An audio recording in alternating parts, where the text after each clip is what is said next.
Welcome to the Power and Market Report. I'm Albert Liu. My guest today is Danielle DiMartino Booth. She's the founder of Money Strong LLC and the author of a brand new book, Fed Up, an insider's take on why the Federal Reserve is bad for America. She's a former columnist at the Dallas Morning News and is very well known for the role she played as an advisor to the Federal Reserve Bank of Dallas. Danielle, thank you very much for joining me on the Power and Market Report. How are you? Great today. How are you, Albert? I'm excellent, and congratulations on the book. It's doing extremely well, already an Amazon bestseller, so congratulations on that. Thank you. I'm really gratified and humbled by how well the book has been received. It's very exciting. Yeah, the reviews are excellent, and like I said, it's already a bestseller, so your introduction was long, and I could even add best-selling author now to the list.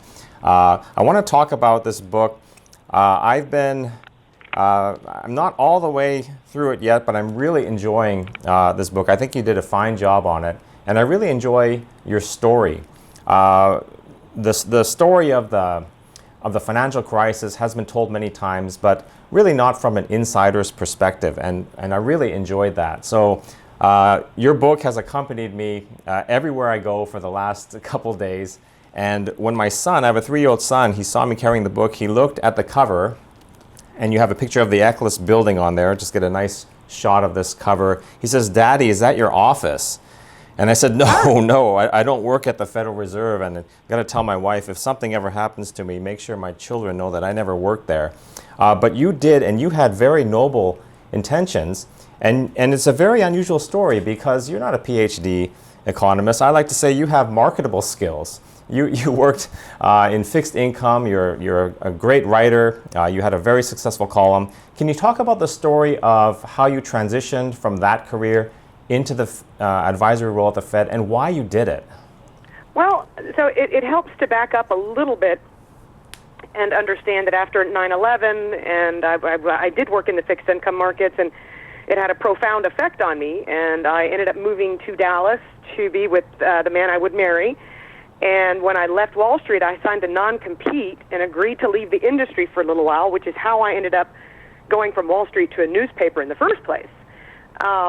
And leaving Wall Street as CDOs and subprime mortgages were starting to be hatched really gave me a perspective on, A, the fact that I was happy there was no more compliance in my life, but B, how dangerous the situation was brewing in the subprime market, and that's what caused me to write some very critical things about housing and about Fed policy, feeding it, and about Alan Greenspan, and that is what put me on the radar screen of Richard Fisher.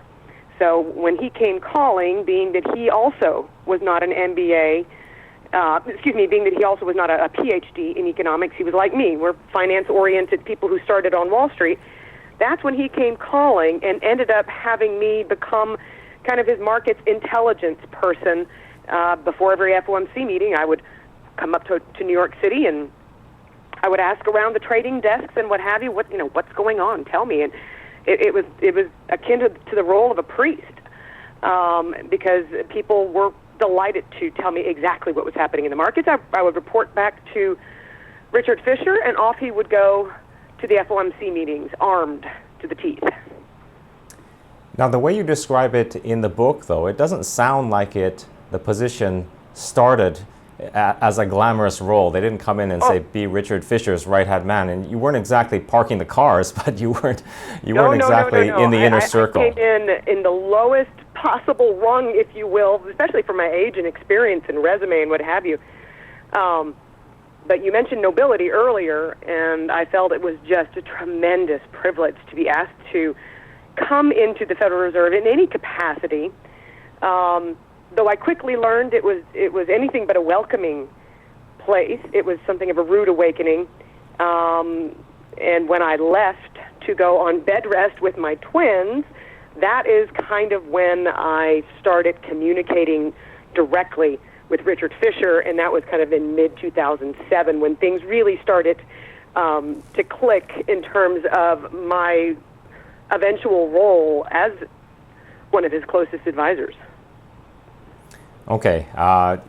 Amazon describes this book as an insider's unflinching expose of toxic culture within the Federal Reserve. I thought that was a great description, at least on the first part of the book. I mentioned that I've been carrying this book around with me as I go about my own business, and at one point I was in the DMV, Danielle. I've recently moved and I had to go get driver's licenses and stuff, and I'm reading your book while I'm in the line, and I can't help but notice the similarity between what I was reading and what I was seeing, meaning your observations when you first went to the Fed, complete absence of urgency, sort of a condescending attitude to outsiders, a disconnect with the real world, compensation and benefits not commensurate with really their value outside of that building. It just goes on and on. The cafeteria, the art on the wall. I haven't been to the Dallas Fed, but I've been to the Houston branch of it, and it is just amazing. I mean, it is restaurant quality food, beautiful art on the wall. It's not a Capital One cafe with Pete's Coffee and Wi-Fi. This is a luxury setting. And then you mentioned the stampede to the exit at 5 p.m. It just seems like the DMV with 1,000 PhD economists. Can you talk to the viewers about what you saw there and what a change it must have been from the culture that you were used to? Well, I mean, there's a scene in the book that really does paint the picture, if you will, because I compare how it felt, the first time I walked onto a trading floor and it was lunchtime and you can smell the red meat that's being delivered to the traders who are, gorging themselves on it. And I compare that to this quiet, sterile, almost hospital-like, antiseptic type of setting, library at the Fed when the crisis was brewing and taking hold. I mean, when I joined the Fed, this was when housing was rolling over and, things were really starting to happen. I came in and my hair was on fire. It's like, oh my gosh, the world is ending. And I got there and there was just, it's all good here, no sense of alarm. Quite shocking. Quite shocking. Total culture shock for me. Right, and it's almost like this hermetically sealed environment, because what's interesting is you started, if you look at sort of the evolution of the crisis, you started the crisis in fixed income. I believe with Credit Suisse, where people were pitching you on these CDOs, and you're asking who's going to buy this equity tranche. And then you saw the whole thing unfold from inside the Fed. And that's what really struck me, is just the complete isolation of it all.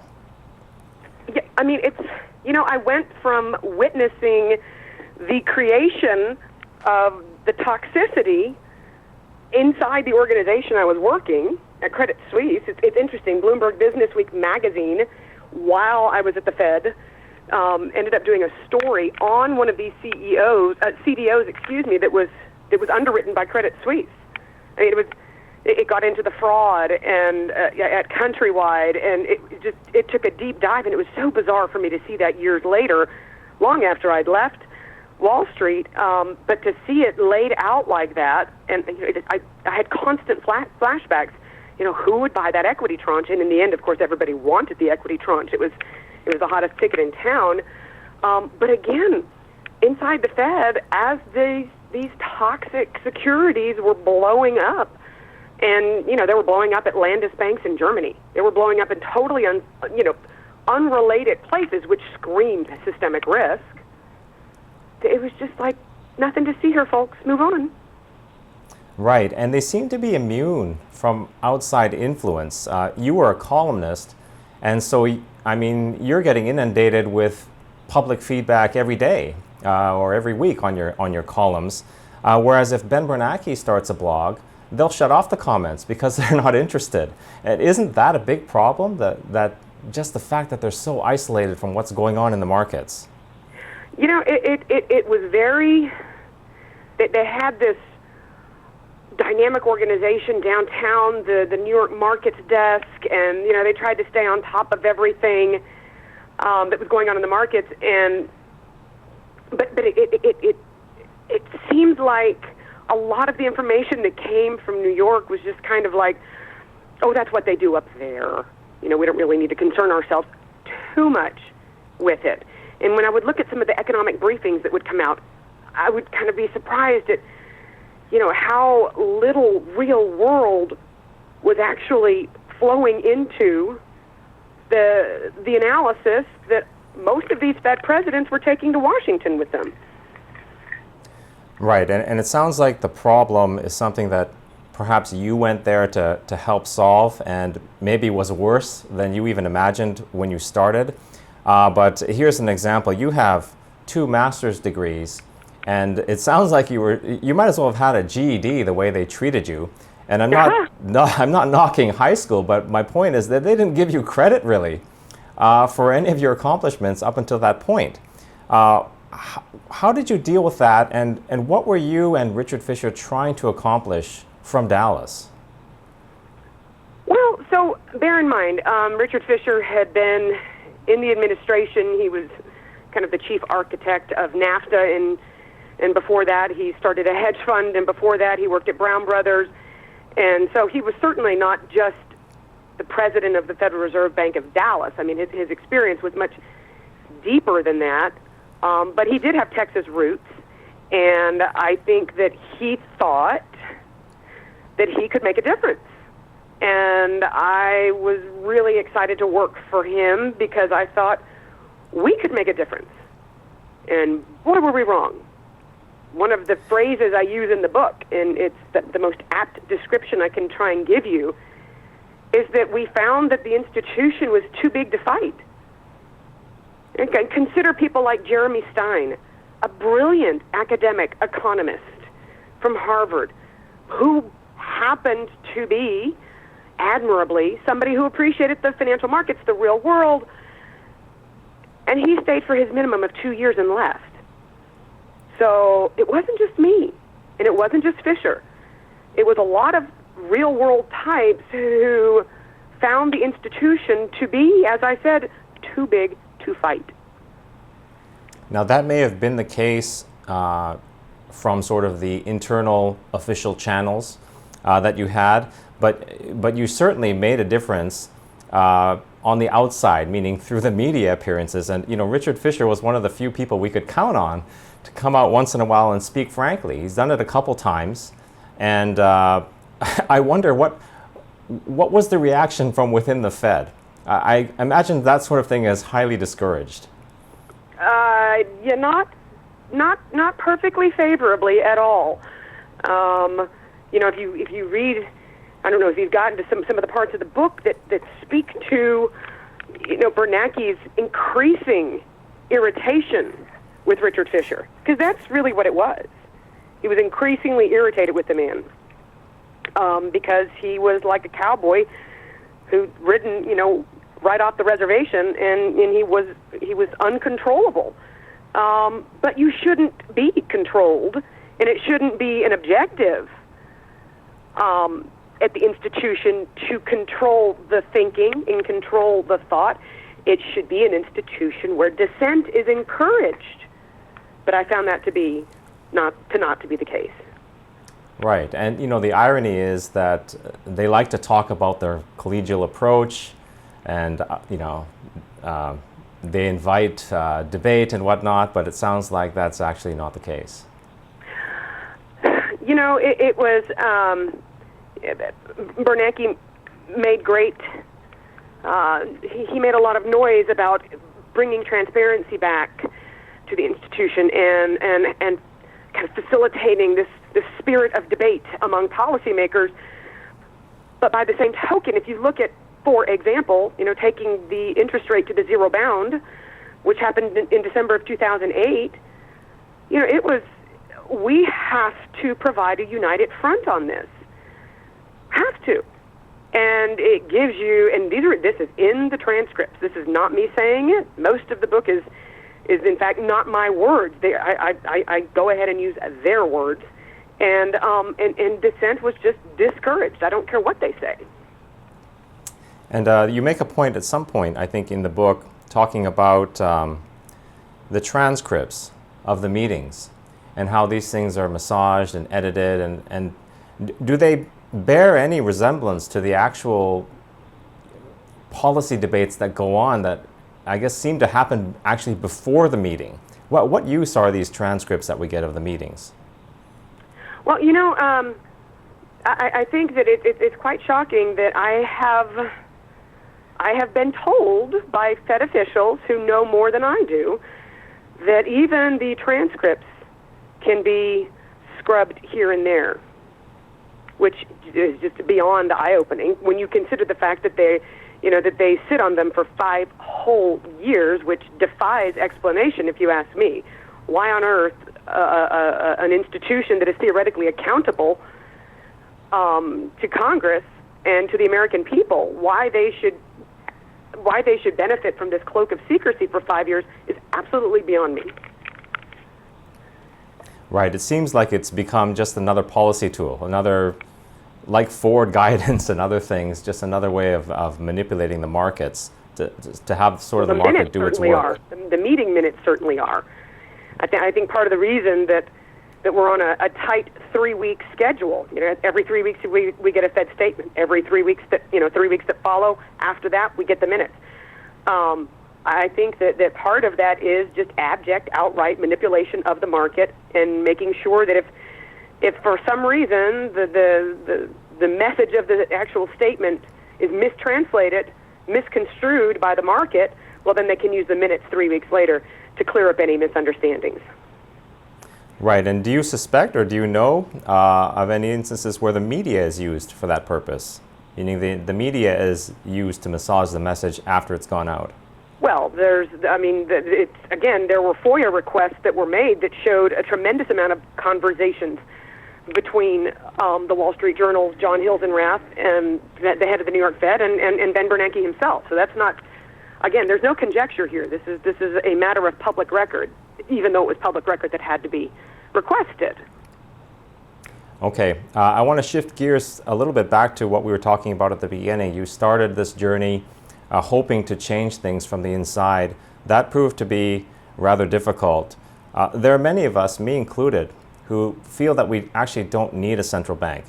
I don't think even with your experience behind you that you're willing to go that far. Am I correct? You are correct. I've been referring all week long to the 1913 original verbiage in the Federal Reserve Act, which dictates that the President of the United States should populate the Federal Reserve Board with individuals across a diversity of industries and geographies. And I think if you did that, because we do have a globally interconnected financial system that is vulnerable to systemic risk coming from other countries, so I think you need a strong but independent central bank, but that is populated by people who can completely radically change the culture of non-dissent. I'm going to ask you what's admittedly a difficult question to answer, but if the central bank had not been formed in 1913, what do you think our economy would look like today? Oh, gosh. Well, look, J.P. Morgan himself in 1907 determined that he was not going to live forever. And due to his mortality, the wheels started to come into motion to create the Federal Reserve. So I think it's disingenuous to even make an attempt at answering that question, because one financial crisis after another, especially with the world wars that came to be, eventually something would have necessitated us following in the Bank of England, the Bundesbanks, the Banque de France. We would have eventually, as a developing nation, necessarily brought a central bank into being. Okay, so you sort of think it was inevitable. Unless we were going to stay an undeveloped country, which wasn't going to happen. We were a rising economic superpower. Okay, having seen the way it works, do you think it can be fixed, and how would you fix it? How much power would you need? What would need to change for us to have the central bank that you envision, not the one we have? I think that there are some redundant Federal Reserve districts that can go away. I think that there are way too many economists. I think that comes through loud and clear in the book. I think we need to have more practical people who have maybe run pension funds and have been on the receiving end of Fed policy, business people, CFOs who've been encouraged over the years to take out debt and buy back their shares instead of really growing the companies, growing the economy, fomenting job creation. And I think that the supervision needs to be beefed up and hopefully streamlined. We don't need a bunch of lending system supervisors sprinkled across the country. I think we need one strong banking supervisor, and to have individuals hired. You're going to save a whole bunch of money when you streamline those research departments. I think we need to pay people who can make sure that banks no longer stay always one step in front of the regulators. Do you think that the U.S. central bank should be coordinating with other central banks around the world on policy? Coordinating is a very scandalous term, if you will. That's the nicest word that I could think of. But let me give you an example. Foreign currency swaps to bail out liquidity, and coordinated and staggered QE, things like that. Should the Fed be coordinating? I completely understand where you're coming from. I would just answer the question by saying that we know that I think if there's one thing that we learned about what's happened globally is that monetary policy can no longer be made kind of in a domestic vacuum. You have to be cognizant of what your actions, how your actions are going to affect the global financial system and the global economy. That being said, I think we need to be very careful to make sure that the primary beneficiaries of Federal Reserve policy are Americans and the U.S. economy. Do you think we need global supervision of multinational banks or systemically important banks like Basel? Look, if Deutsche Bank had blown up a few months ago, it would have been debilitating for our financial system. It would have been debilitating for our economy. It could have triggered unknown types of systemic risk because of just the sheer size of their derivatives portfolio. It's disturbing to me that the European banking system is in the situation that it remains in because there's inadequate regulation and supervision. So I think that if we have to comply with the same standards, then our Chinese counterparts and our European counterparts should have to be in the same boat. Okay, and then moving on to, I guess, to the U.S., policymakers here have been clamoring, policymakers and economists have been clamoring for some type of fiscal stimulus basically since 2009, 2010.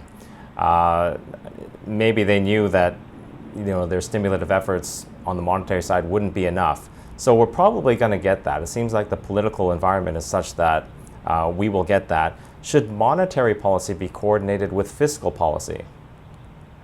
I think that the employment mandate at the Fed, to answer your question, I think it should be the opposite situation. I think that monetary policy should safeguard the buying value of the dollar, and that the Fed should get out of the business of trying to maximize employment, because that has triggered the mission creep that is so toxic and damaging today. So I don't think they should be coordinated as much as they should be independent and unrelated.